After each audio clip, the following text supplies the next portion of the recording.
natural. The fragrance is awesome. Nice. Swiss Flower Air Freshener Scent Pad, a quality product of Stover Industries Limited.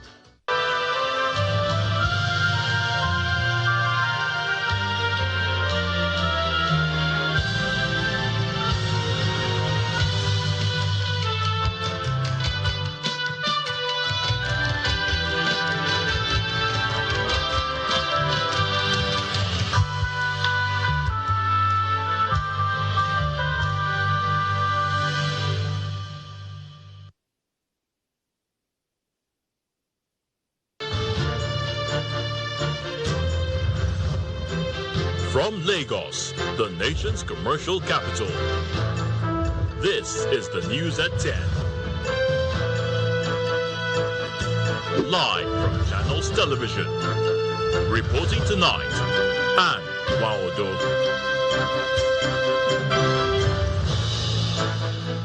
Hello and welcome. Tonight, Lagos State Deputy Governor Kadiri Hamzat and top APC officials meet with Chief of Staff to the President, Femi Gbajabiamila, over the 2027 governorship race. Opposition People's Democratic Party repositions itself for victory in Imo and Plateau states. Socio-Economic Rights and Accountability Project SERAP and the Nigerian Guild of Editors file lawsuit against the National Broadcasting Commission over threats to sanction broadcasters for expressing their opinions. And U.S. Attorney General says that gunman at Saturday's Correspondents' Dinner targeted President Donald Trump and members of his administration.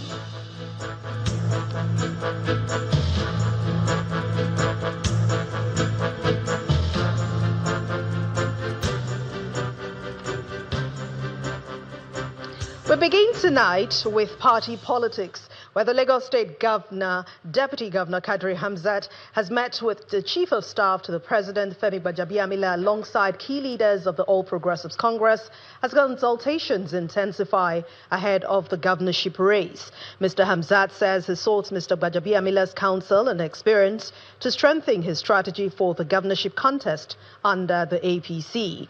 On his part, Mr. Gbajabiamila assured the Deputy Governor of support, adding that if primaries are required, then the party will conduct them in line with the Electoral Act. We are here in furtherance to our consultation across the state. We are a progressive party. We have leaders, we have foundation, we have roots. We don't just go out.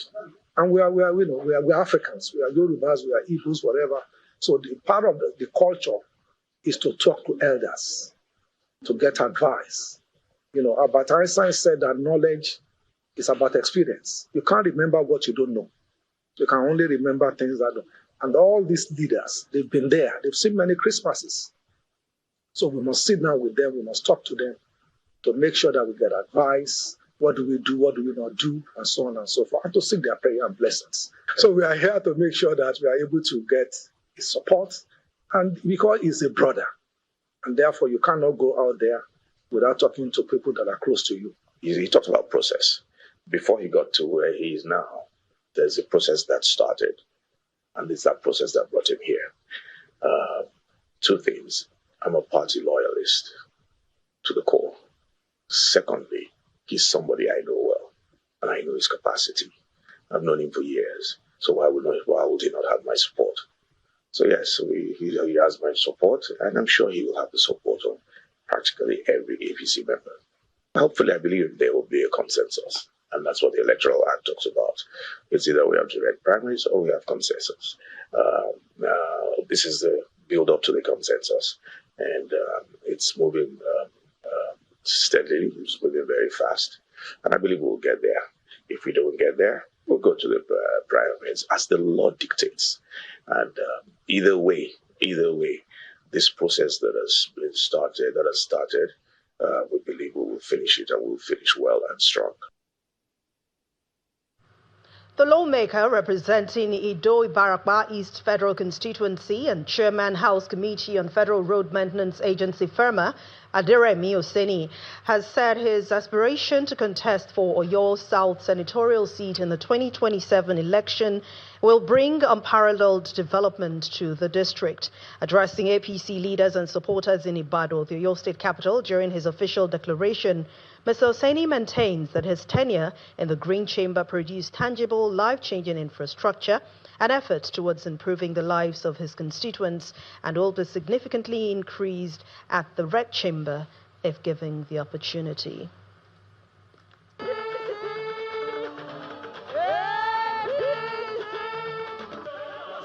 Honorable Aderemi Oseni arrives at the open field of the Ibadan Recreation Club to a crowd of excited supporters, many of whom have felt the impact of his representation at the House of Representatives.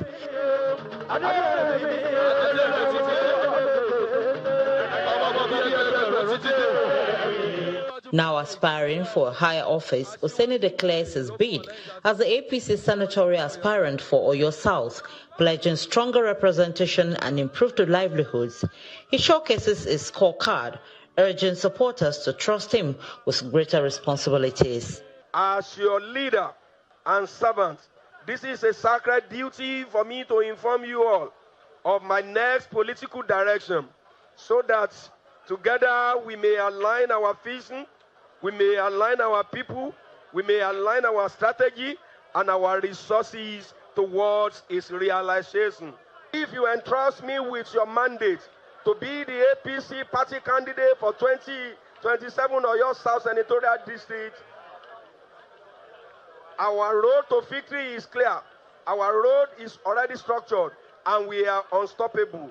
Beyond the improvement programs, Oseni established a coordinated center with friends and supporters to rally at least 1 million votes for President Tinubu through the Remi Oseni Committee of Friends, ROCOF. Banking on his landslide victory in the 2023 National Assembly election, Oseni expresses confidence in replicating that success in his senatorial bid come 2027.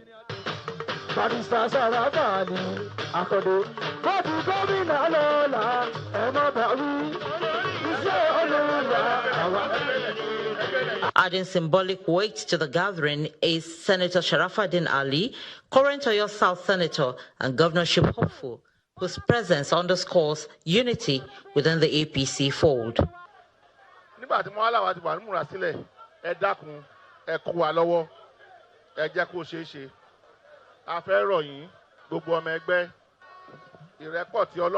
As the drums of 2027 grow louder, Oseni's campaign blends past achievements with fresh ambition, with party heavyweights rallying together. The stage is set for a contest that will test loyalty, performance, and vision for Oyo South. Bukola Oriowo, Channel Television News.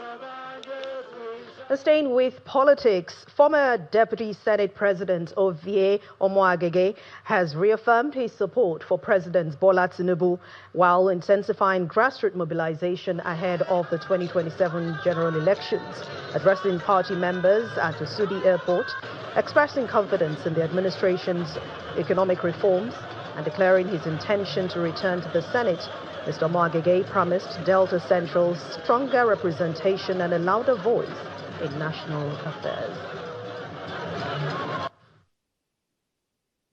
They want to hear the Urobo voice in the Senate. That was what I provided in the 8th and the 9th Senate. And by the grace of God and your support, that voice will be heard again in the 11th Senate.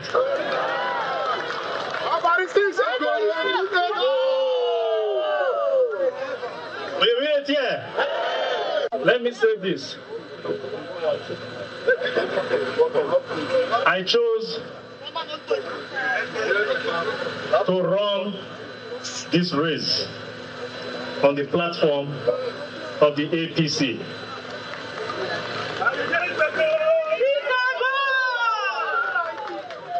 As we move into the primaries, or at the end of the primaries, after we have emerged, we will come together as a people we will come together as a party and we fight to return all the APC candidates from the president, the governorship, the Senate, the House of Rep, and all of the House of Assembly candidates. Meanwhile, the Deputy National Chairman North of the People's Democratic Party, the PDP, Yusuf Akiri-Kwe, says the PDP under the leadership of the FCT Minister and the PDP National Leader, that's Mr. Nyesom Wike, alongside National Chairman Abdurrahman Mohammed, have being strategically repositioned to secure victory in the 2027 general elections. He made this known in Owerri, the Imo State capital, during a grand reception organized by the party to officially welcome defectors from several political parties, including the APC, LP, AA, ADC, and APGA. Our correspondent, Seitokwe Kutei, reports. Hundreds of PDP supporters gather at the party state secretariat in Owerri for what is described as a homecoming and official reception ceremony for new members. In his welcome address, the state chairman of the PDP, Austin Onwachukwu, notes that the party has emerged stronger despite recent challenges. Today, PDP is one. The gavel of unity has fallen, and we embrace it with the highest level of hope for better tomorrow. To our dear brothers and sisters who are joining us from other political parties, I welcome you warmly. You have not just joined a political party, you have joined a family. I assure you that this is one of the best life-changing decisions. Speaking on behalf of the National Working Committee, party leaders reiterate that the PDP's renewed strength is a direct result of purposeful leadership and strategic repositioning. Defectors must see themselves not as newcomers, but as integral members of the PDP family in Imo. Today, PDP is saying that you have come back and you will regain every title, every entitlement of a member, and you will be recognized based on your status and contribution. In the next 3 weeks, mark my words today, in the next 3 weeks, Imo State will collapse. All political parties will join PDP because they have seen the truth and the light. Meanwhile, some of the defectors assure members of their readiness to work diligently towards the PDP's success in upcoming elections. This is time we must go back to our localities now. It is Operation Deliver Your what? Your boots.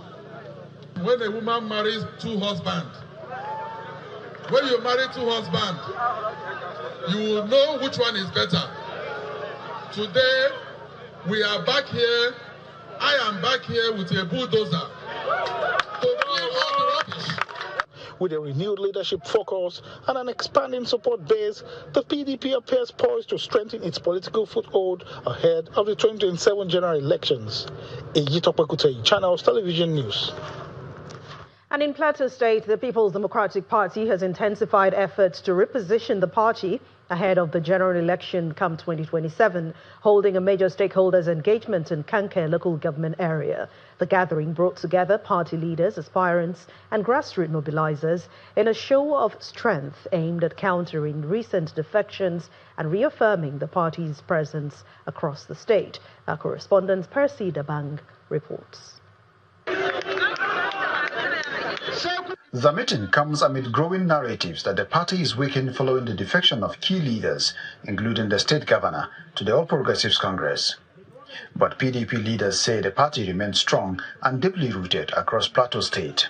At this engagement, party faithful and stakeholders converge to mobilize support, reassure members, and chart a path towards reclaiming power.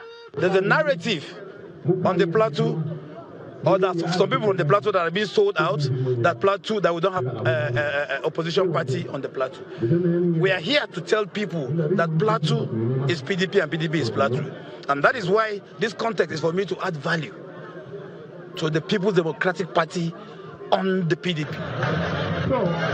The party dismissed claims of internal crisis, insisting that it is focused on providing credible leadership and a platform for contestants in the 2027 election, just as they called on the electoral umpire to ensure fairness. What we are calling for with a louder voice is that it should ref well in the next coming election, because everybody, Nigeria and the world, their eyes are on him to do what is right. We are opposition parties and we believe strongly that politics generally belongs to the people, and that is why we're here. Beyond politics, concerns over insecurity dominated discussions, with party leaders criticizing the current administration's handling of the situation. Dynamics is to weigh what has been done, the shortcomings of this particular government and that of the federal government in dealing with the issues of Plateau State. Plateau State is a war zone and not much is being done. And I believe that we need a government that is going to speak for the people and not join the opposition party. Other stakeholders maintain that the party remains united despite national level challenges, expressing confidence in its chance at the polls. We have not lost voters. Look at them. They are only stakeholders by their rights because of the mandate these people have given them. They have run and left the people. They run with people's mandate, it will haunt them certainly. Their composition in that party is already a message to Plateau people that they will burst very soon. With renewed confidence and grassroots mobilization underway, the PDP appears determined to reclaim its traditional stronghold in Plateau State come 2027. Percy Dabang, Channels Television News. In part two, after the break, Socio-Economic Rights and Accountability Project SERAP and the Nigerian Guild of Editors filed lawsuit against the National Broadcasting Commission over threats to sanction broadcasters for expressing their opinions. Please join us again.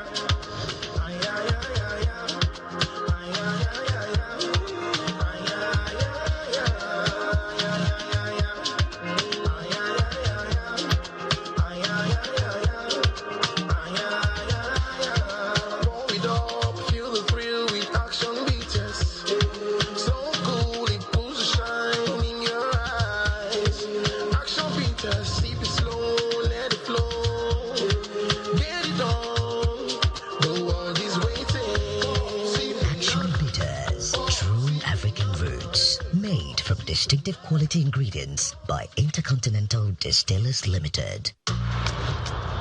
When you choose Golden Penny Semovita, you eat with kings. Golden Penny Semovita remains my soup's first choice because it is made from premium wheat and fortified with vitamins and minerals to provide a wholesome bowl food that is easy to mold, smooth to swallow, and pairs well with a variety of Nigerian soups. Choose Golden Penny Semovita, my soup's first choice.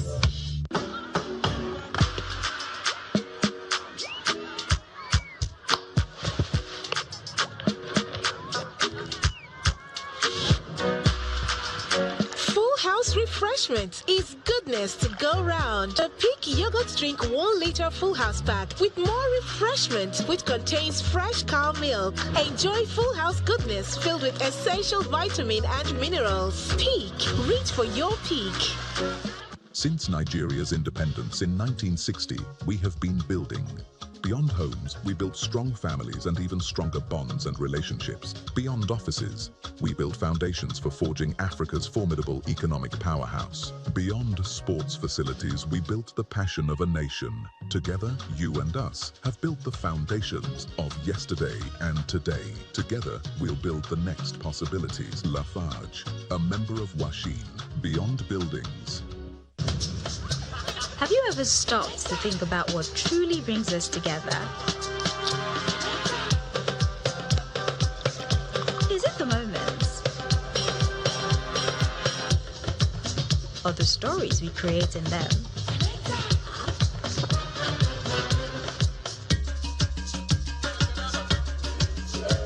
the answer lies in celebration.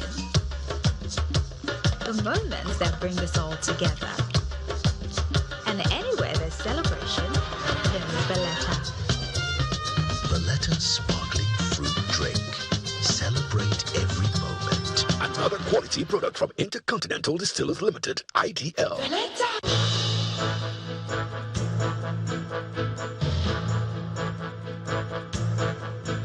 Welcome back. If you've just joined us, you're watching the news at 10 on Channels Television, broadcasting live from Lagos. A reminder of our main stories. Lagos State Deputy Governor Kadri Hamzat and top APC officials meet with the Chief of Staff to the President, Femi Gbajabiamila, over the 2027 governorship race. Opposition People's Democratic Party repositions itself for victory in Imo and Plateau states. Socio-Economic Rights and Accountability Project SERAP and the Nigerian Guild of Editors filed lawsuit against the National Broadcasting Commission over threat to sanction broadcasters for expressing their opinions. And U.S. Attorney General says gunman at Saturday's Correspondents' Dinner targeted President Donald Trump and members of his administration.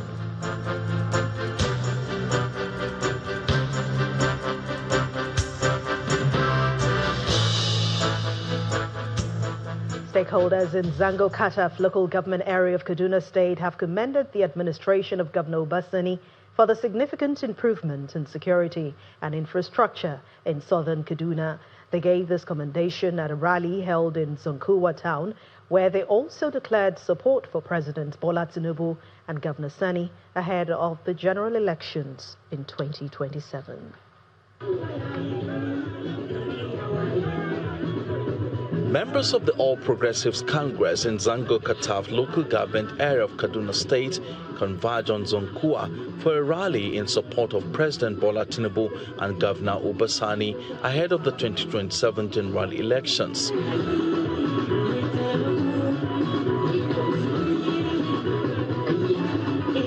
According to them, their decision is based on improvement in security and infrastructural development in the area and Kaduna South in general under the current administration. They voiced strong support for President Tinubu and Governor Oseni, as well as a House of Representatives aspirant, Mr. Anthony Sylvester, describing their leadership as impactful for southern Kaduna. We are experiencing peace and tranquility in southern Kaduna thanks to President Bola Ahmed Tinubu, thanks to the inclusive policy of His Excellency Dr. Oseni, who has ensured that he carries along everybody without segregation of ethnicity, religion, or what have you. And that's why we want him back in 2027. The southern Kaduna people are ready to vote for him in mass. Nobody can deny the fact that the governor has done everything the people need, and the people are yearning for his return. You could see it everywhere. Every group of civil society want to buy form for the governor so that he can contest and represent the people very well. The APC stakeholders also stressed the importance of continuity in governance, urging that the ongoing policies of President Tinubu and Governor Oseni be allowed time to fully mature and expand. The president cannot come down here to make that work, but he has somebody that is looking up to. That's the governor of the state, the chief security officer of the state, and they have worked hand in hand with the minister of defense, and that's why we are living peacefully. By endorsing President Tinubu and Governor Oseni for re-election in 2027, residents of Zango Kataf insist that the progress achieved so far provides a foundation for lasting peace and development in southern Kaduna. They are calling for sustained efforts to ensure these gains are not reversed. The president of the West African Union of Tax Institutes, Samuel Agbelui, has expressed confidence that Nigerians will soon begin to see the benefit of the tax reforms introduced earlier this year. In an interview, he emphasized the importance of paying closer attention to state governments as they stand to gain the most from these reforms. From this aspect, particularly my focus is not Nigerian Revenue Service be doing very well. We encourage them to do more. And you can even see, if you follow them, and I seek the judges of Nigeria to follow them, you could see they are putting out the right information. When the President commissioned their building last week, we are not just going to collect money from you. We are going to partner with you. That is the right information you give to your customer, who is a superior person seated before, who is making you to get your salary. We have not seen a lot of that in the state. And I say it again, the benefit of this reform is more to the state, because I have said empirically you can verify. When you see the big people in your state visiting their daughter's wedding in Dubai, send your team to attend the party undercover. Take picture, follow their lifestyle. And so, if you can afford to do that, nobody is begrudging you. We are not spying at your purse. Good, you have the money, you have worked for it, congratulations. But you can't do that. And we look at your tax return, and you are struggling to pay somebody who's collecting 2 million per month. Somebody who's collecting 2 million per month cannot afford to do what you are doing. And that's why when they send assessment to some individual, they come to the social media to make laws. And you know, majority of Nigeria will support whoever complains against the government. The government has not done any right to some people, and they can never do any right. So let us keep on bombarding them. To catch the full interview, please watch Newsnight at 9 p.m. on Monday on all channels television platforms. A 21-day dry spell has been predicted to significantly impact farming activities across Bauchi State during this year's farming season. And this was made known during the 2026 Weather Forecast Sensitization Program organized by SEMA to equip communities with essential information. Our correspondent Hajara Aliyu has the details. The Bauchi State Emergency Management Agency convened this gathering of agronomists, agricultural economists, extension specialists, soil scientists, traditional leaders, and representatives of relevant ministries, departments, and agencies for a sensitization workshop on the 2026 weather forecast. Flooding and other disasters that are related to seasonal flooding. The meeting focused on discussing potential climate extremes expected during the farming season, which may affect the performance of crops. In Bauchi State alone, 12 local governments may likely to be impacted by this dry spell. The 12 local government areas predicted to be affected include Etasgado, Jama'ari, Katagum, Misau, Giadi, Shira, Dambam, Darazu, Ningi, Warji, Gamawa, and Zaki. The state government calls on stakeholders to support its efforts to minimize the impact, which could lead to food insecurity, water scarcity, and livestock distress. We should go practical, and the people I see on the ground, the experts from the universities, will really give us an input on as to how to handle the issue. And gladly, I was told the Northeastern Development Commission is coming in, and they intend to also help in cascading the training down to the grassroots level.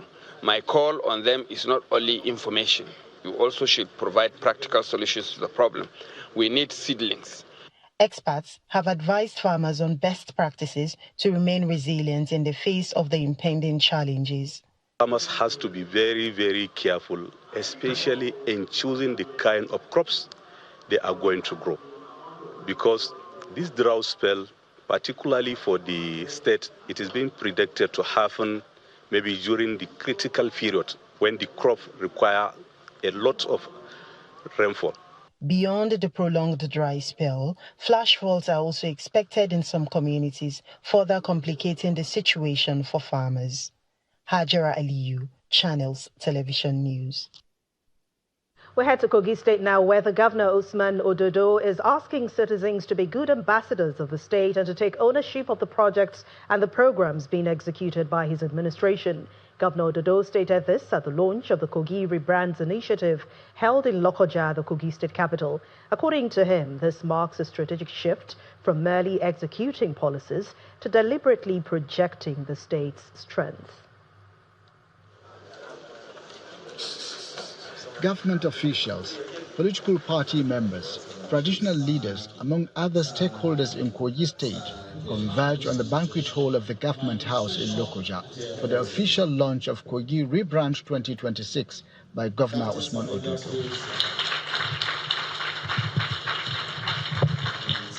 The Kogi Rebrand initiative is focused on improving the image of the state by projecting its unique potential to the world. For too long, others have attempted to define Kogi State. For too long, narratives not rooted in truth have competed with our reality. But today, we rise to say enough. The event also serves as a platform for evaluating the scorecard of Governor Omo-Agege since assuming office.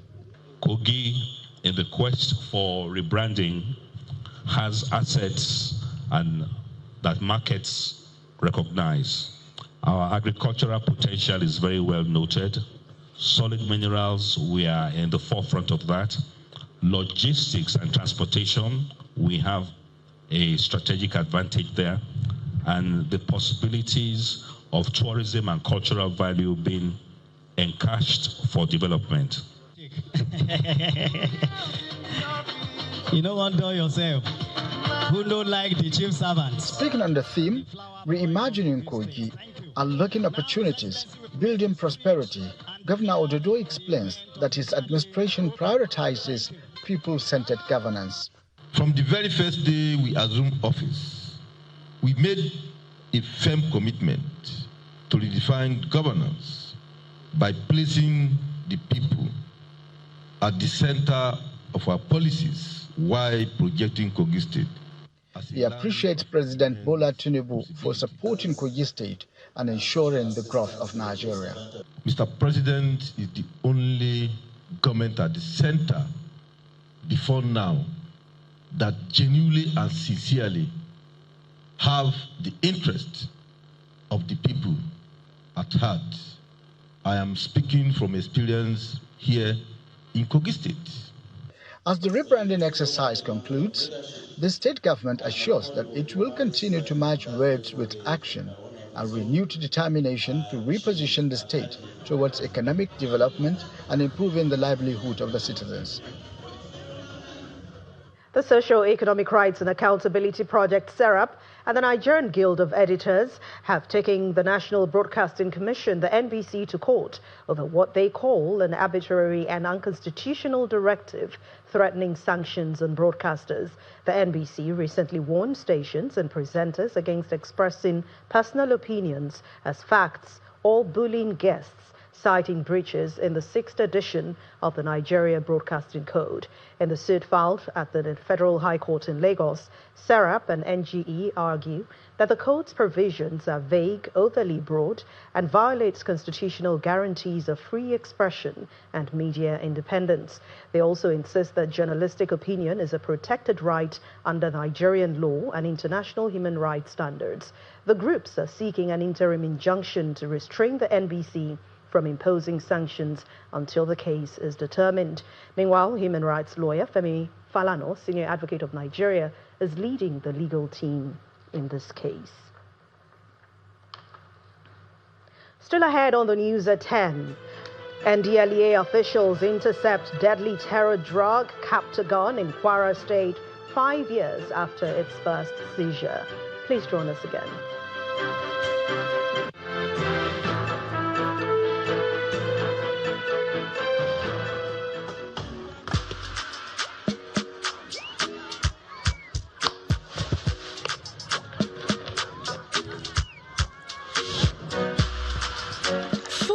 Refreshment is goodness to go round. A Peak Yogurt Drink 1 liter Full House pack with more refreshment, which contains fresh cow milk.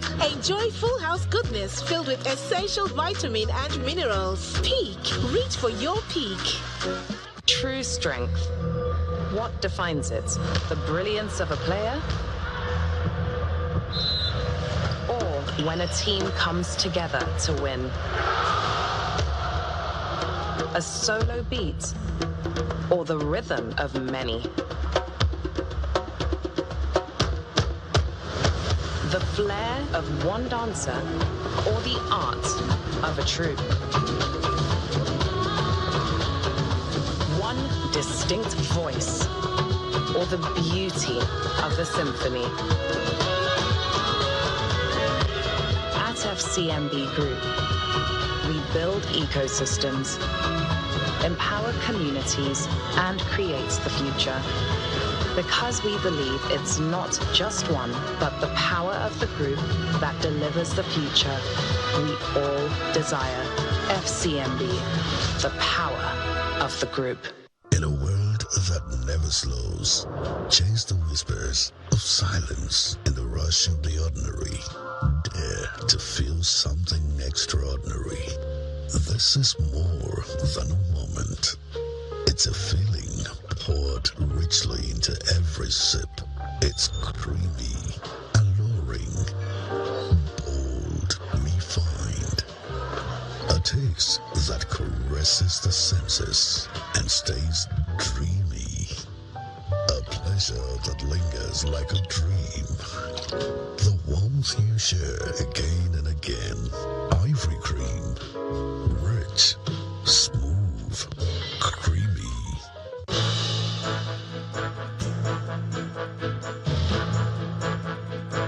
Welcome back. You're still watching the news at 10 on Channels Television.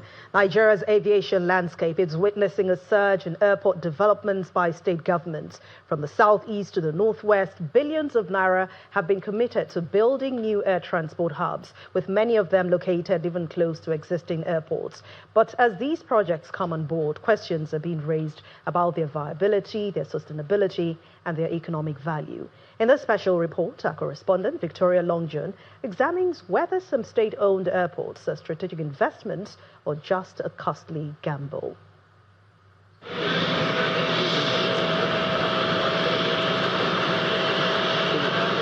Air travel remains one of the fastest means of transportation, but in Nigeria, passenger traffic tells a different story. With over 30 airports nationwide, industry data shows that only a handful handle the bulk of passenger movement, leaving many others underutilized. Yet, state governments continue to build more. A closer look at these state-owned airports reveals a pattern of proximity without demand. Many of these airports are located less than 2 hours away from existing ones, raising concerns about duplication of infrastructure. In Anambra State, the Omo-Agege International Cargo Airport in Umueri was commissioned with high expectations as a cargo hub for the southeast. But years after the launch, operations remained limited. There's no plane, no enough planes, no enough aircraft that is landing there. And that is the problem of the airport. So I want to beg the governor of Anambra State to call on these aircraft owners to see what they can do to bring in more aircraft to be flying from Omo-Agege International Cargo Airport, Umueri. About 50 kilometers from Umueri is the Asaba International Airport in Delta State. Authorities consider it a key aviation hub, despite its proximity to similar facilities in Owerri and Port Harcourt. One of the few states who actually embarked on concessioning the airports, and we concessioned into Asaba International Airport Group. Part of the larger plan is to also develop the cargo aspect. Asaba has been designated as a cold room, international cold room in this area. And that's why all the ratings that we have, all the facilities that we have are geared towards that. Meanwhile, the airport is about 126 kilometers to the Benin airport, raising questions about customer traffic and long-term sustainability, especially because of the cost of maintaining such facilities. For like 3 years now, we've been maintaining the same costs. And if you look at the economic indices, it does not justify that amount. So if we are able to get more revenue from the passenger service charge, we will then be able to do more things that we hope and plan to do for this airport. Ogun State is betting big on the Gateway Agro-Cargo Airport, a multi-million-dollar project aimed at serving industries along the Lagos-Ibadan corridor.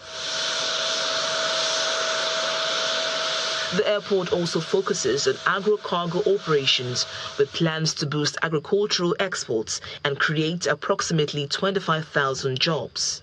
This airport is comparable to any airport you will see across the world.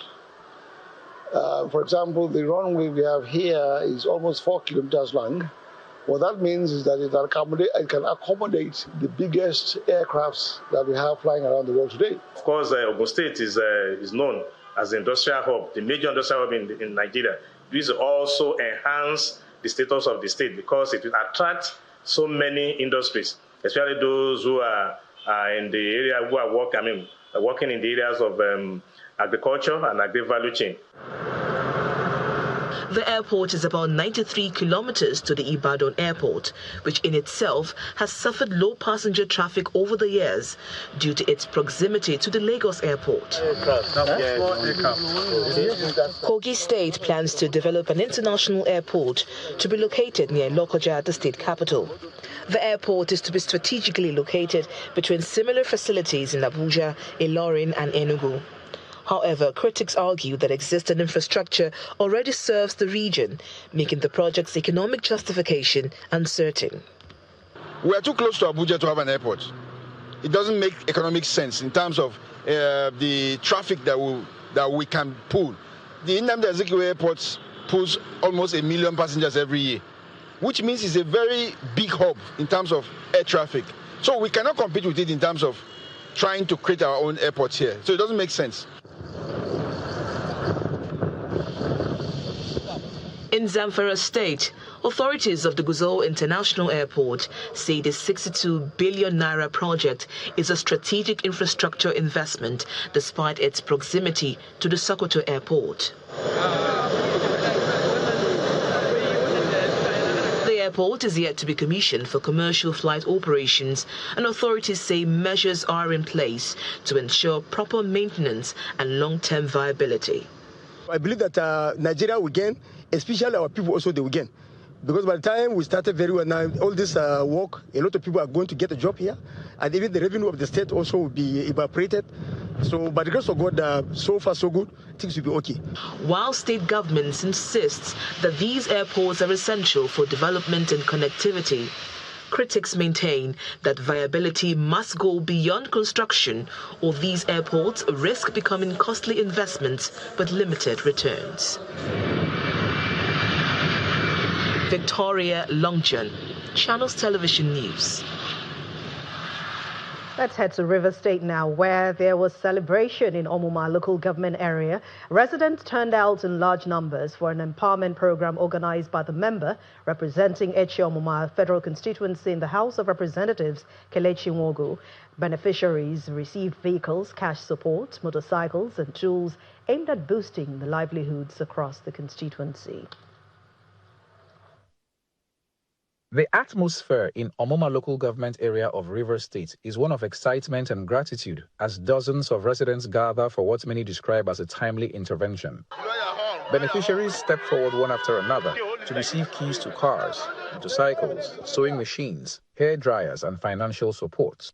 For some, it's the opportunity to restart a business. For others, it's the chance to become self-reliant. At the center of the event is federal lawmaker Kelechi Nwogu, who says the program is part of his commitment to deliver tangible benefits to the people. I can tell you today that I've built 2 schools in Echi local government area, and also markets ongoing in Okeni. This is not the end. It will continue every 6 months. We wouldn't have achieved today if not Chief Barrister Ezemono. Yes. I want to thank the former governor of River State, the FCT minister, the father,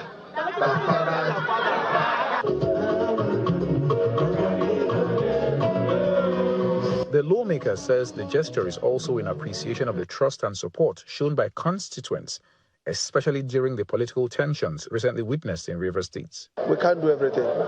We will start from somewhere. I've given out about 500,000 naira to 20 women, and I've also given out 20 vehicles for people that need it. I've also given out almost 50 motorcycles for people that need it. And we've also given out hairdressing machines. We've also given out sewing machines. We're happy that today our people have enjoyed what we call dividends of democracy. Some of the beneficiaries, overwhelmed with emotion, expressed gratitude, saying the support will go a long way in easing hardship and creating new opportunities for them. This is the first time we are getting this kind of empowerment in Omoma local government. And as a leader of council, we've never had a leader receive this kind of luxury car. The chairman of Omoma local government area, Uchichiku Obasi, as well as the member representing Omoma State constituency, Silvanus Wankwo, assure residents of more developmental projects and improved representation. I want to thank you this afternoon. I will not waste much time, but to congratulate all the recipients and awardees of these good special gifts be handed over today. This program will not stop today. And this program will continue every 6 months in Omoma. The lawmaker distributed 20 vehicles, cash grants of 500,000 naira each to 20 women, as well as motorcycles, sewing machines, and hair dryers to several beneficiaries. Charles Oporum, Channels Television News. One of the renowned smartphone brands, Infinix, known as a major player in the budget and mid-range market segments, has introduced its latest product, the Infinix Note 60 Ultra, right here in Lagos. This device, designed in collaboration with Pininfarina and inspired by the sleek look of supercars, features a powerful 200 megapixel camera system, which is advanced in zoom capabilities and high-quality sound tuned by JBL. This epoch-making occasion brings together those in charge of Infinix in Nigeria, their smartphone partners, as well as some celebrities to witness a new dawn in Infinix availability.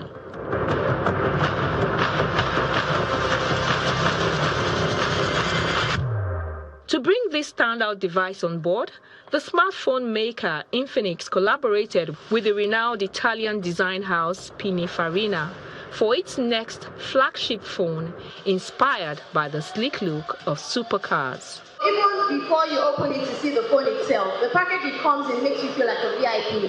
It's got the Ferrari charging model, it's got the magnetic charger. I mean, opening the box makes you feel good. So you need to also consider that, like, it's not just about the phone, it's the experience of getting the phone.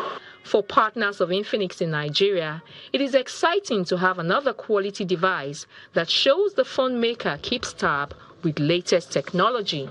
The Nigerian customers are very stylish people, and so the Note 60 Ultra has a combined style, speed, and of course, it has made it possible for people to have a phone that has such rich qualities, rich capability, for such a very reasonable amount of money. It's no business as usual. So market is changing, Infinix is changing the game. And this is, when you talk about premium, this is 100% premium. And I believe Nigerians will love it. The Infinix Note 60 Ultra features AI-driven performance and is the first commercial phone with two-way satellite calling, fast charging, and a high-performance chipset that delivers strong speed and long-lasting usage. When we have regular cars, we have high-performance cars that can go fast, not get tired. Whenever you step on it, it's going.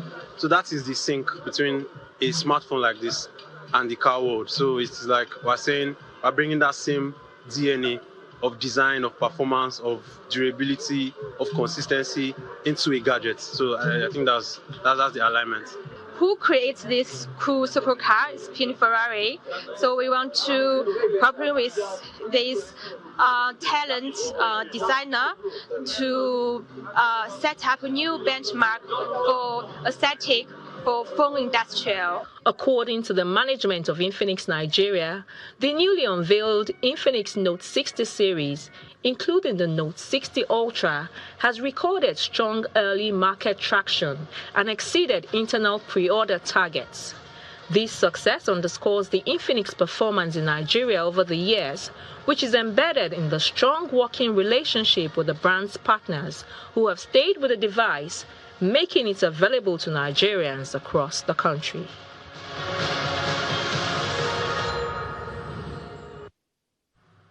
Operatives of the National Drug Law Enforcement Agency, the NDLEA, have intercepted another consignment of the notorious terror drug Captagon nearly 5 years after the first seizure of the substance in Africa at the Apapa Seaport in Lagos. The highly addictive amphetamine-based pill, also widely abused across the Middle East, is known for inducing extreme euphoria, suppressing fatigue and fear, and keeping users awake for days. Authorities say the drug has been linked to extremist networks, including the Islamic State of Iraq and Syria, where it is reportedly used to finance weapons procurement and sustain combatants during prolonged battles. The latest interception occurred on Tuesday, April the 21st, along the Bode Sadu Road in Kwara State, when NDLEA operatives stopped a passenger-laden trailer during a routine patrol. The search of one of the passengers, identified as 33-year-old Nasiru Moazu, led to the discovery of 10 packs of Captagon and 9 pockets of Tepatadol. While in a separate operation at the same Bode Sadu patrol point, NDLEA officials intercepted another trailer and uncovered a large cache of illicit pharmaceuticals hidden in a specially constructed compartment beneath the truck. A 24-year-old suspect, Aminu Isaiah, has been arrested in connection with that seizure. The NDLEA says the interceptions highlight ongoing efforts to dismantle drug trafficking networks and prevent dangerous narcotics from circulating within communities.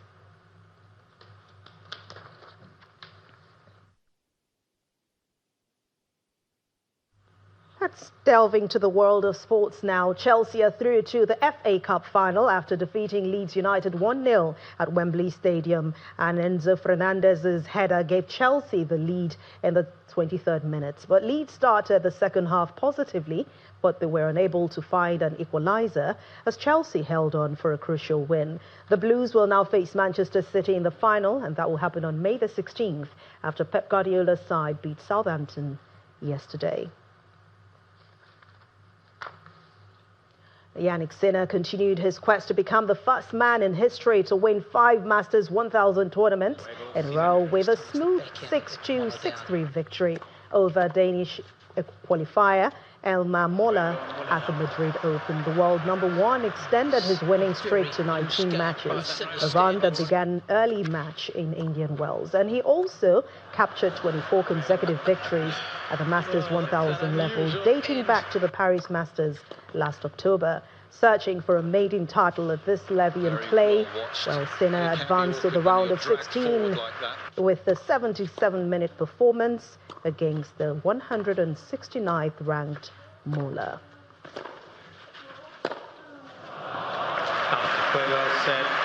Sinner continuing his ride on this relentless Masters 1000 surge. 6-2, 6-3.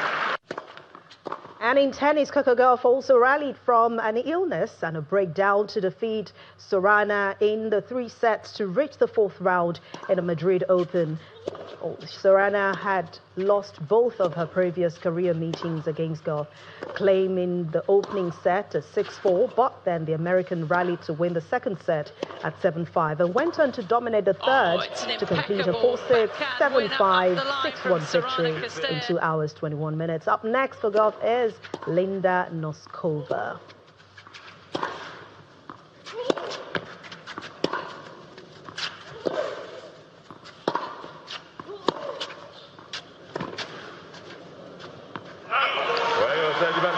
Coco Gauff comes back from the brink to win a truly remarkable match. Gets the better of Sorana Castella for the 3rd straight time, all in 3 sets. And Ali Saudi head coach Matthias Gisele is proud of his squad after clinching back-to-back AFC Champions League elite title, and substitute Faraz Al-Brekan struck 6 minutes into extra time to earn 10-man and 1-0 win over Machida Zelvia as the Saudi Pro League side won their second title in a row in the front of home crowd in Jeddah. Victory means Ali also a first team to retain the title since Al Attihad Club in 2005.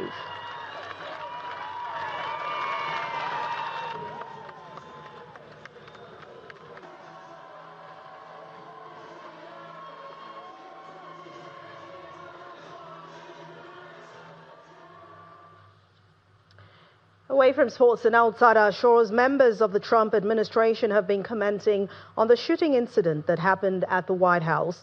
Well, correspondents' dinner on Saturday night, U.S. Acting Attorney General says that while the motive of the suspected gunman remains under investigation, preliminary findings suggest he was targeting administration officials, including President Trump. He also told U.S. media investigators that are looking at the reports that the alleged gunman assembled the weapon in the hotel, but that the suspect did not get very far. Later in the night, U.S. President Trump confirmed the main suspect was in custody, and he described the man as a very sick person.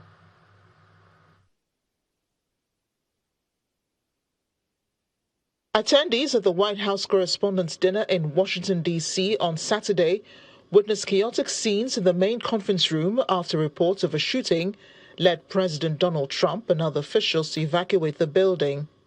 Shots were reportedly fired near the main magnetometer screening area at the Washington Hilton Hotel, prompting Secret Service agents to evacuate guests from the conference room. The U.S. President Donald Trump, First Lady Melania, Vice President J.D. Vance, and all cabinet members were confirmed to be safe.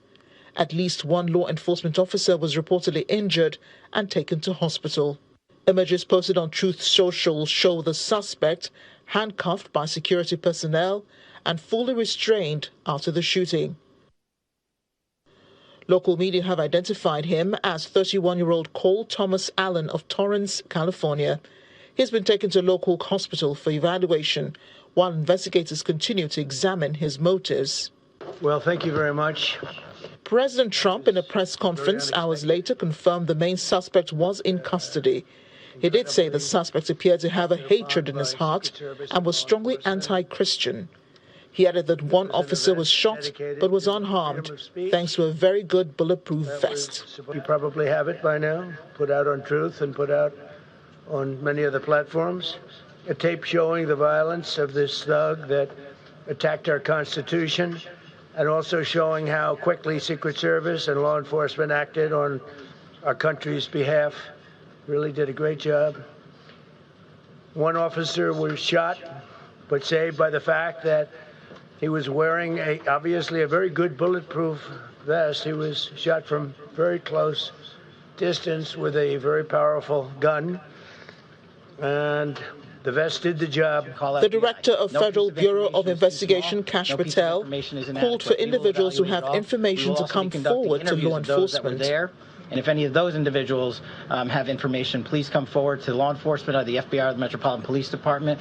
We will be examining this individual's background thoroughly. That process has already started, and we are going to ensure that he was either a lone wolf actor or anyone else that was responsible. We will analyze all evidence immediately. Ladies and gentlemen, the 45th and 47th President of the United States, Donald J. Trump, and First Lady Melania Trump. Authorities are also looking into the suspect's writings found in his hotel room. Meanwhile, a planned visit by King Charles III and Queen Camilla to the United States will continue as planned, the U.S. president saying the king is still coming.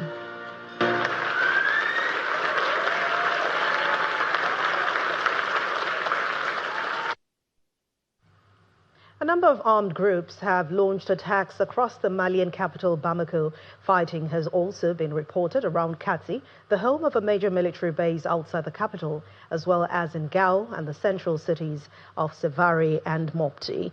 Gunfire were reported from Saturday night into Sunday when they resumed in Kidal, which is the northern part of the country. Mali has for years been plagued by insurgencies by groups affiliated with Al-Qaeda and the Islamic State group, as well as a separatist movement in the country's northern region.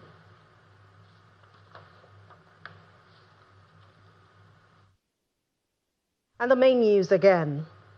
Lagos State Deputy Governor Kadiri Hamzat and top APC officials today met with the Chief of Staff to the President, Femi Gbajabiamila, over the 2027 governorship race. Meanwhile, the opposition People's Democratic Party is repositioning itself for victory in Imo and Plateau states.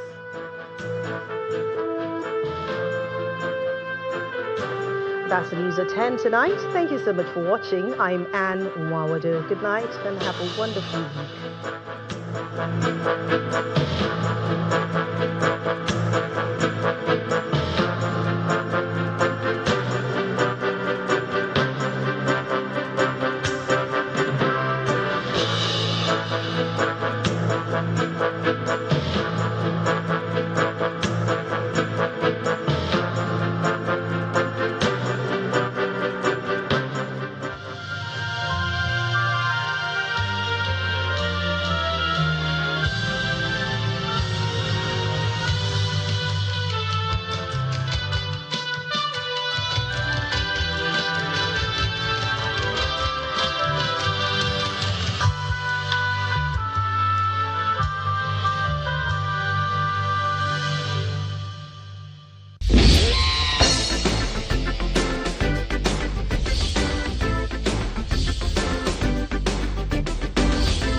Hello and welcome to Diaspora Network, the program where we celebrate Nigerians making remarkable strides around the world.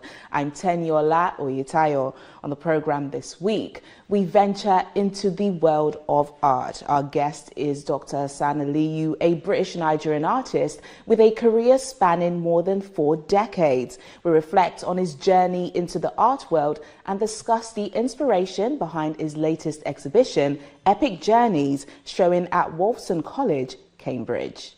But first, here's a look at what's making headlines across the global Nigerian community. Agogo Okpara, founder of Achieve with Agogo, a global social impact organization that supports students from underserved backgrounds worldwide, has been named on the Forbes 30 Under 30 Europe list in recognition of her work advancing educational equity. A double graduate of University College Dublin, Agogo holds both a Bachelor of Science